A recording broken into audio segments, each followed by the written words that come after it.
Oke, Gitu. Pak Ar, saya nanti akan ke situ, tapi saya ingin tanyakan dulu. Artinya dalam proses atau sidang PK ini sudah tidak ada koordinasi lagi antara Polri, Kejaksaan maupun juga Mahkamah Agung?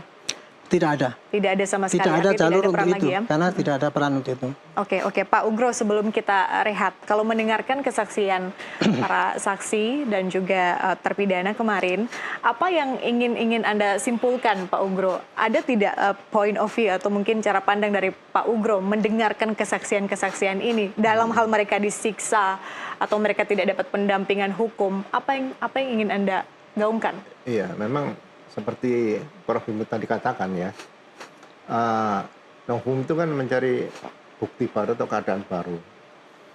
Memang kalau perkara itu perkara dua orang kemudian satu terlapor satu pelapor. Mereka salah satu membuat laporan ke polisi, namanya laporan model B, ya kan? Tapi ini sekarang yang membuat laporan itu laporan polisi itu si orang tuanya Eki itu membuat laporan model B. Nah, dia melaporkan siapa?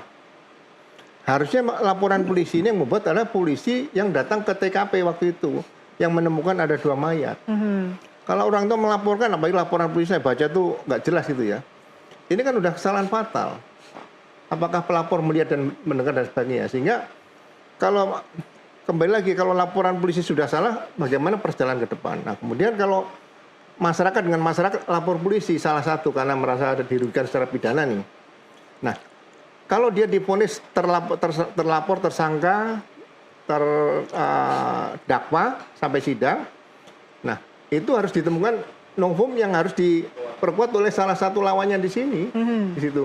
Tapi kalau sekarang mau nyari novum, ya novumnya harus berangkat dari satu, laporan polisi tidak sah. Kemudian selama pemeriksaan tidak dampingi penasihat hukum. Kan hal-hal seperti yang dilaporkan sama Pak penasihat hukum Pak Oto itu kan enak sekali itu masuknya di situ. Kemudian barang bukti juga tidak ada scientific crime investigation seperti itu. Jadi ya memang ini lemah perkaranya untuk dibuktikan sebagai pidana gitu loh. Jadi mudah-mudahan ya ini putusannya bisa yang terbaik untuk bangsa kita. Karena kalau nanti misalnya, ya mohon maaf loh, kalau dengan hanya keterangan saksi satu saja barang bukti yang tidak jelas, nah, nanti alat bukti yang lain dikuhap, dibuang saja. Cukup keterangan saksi orang bisa jadi terpidana.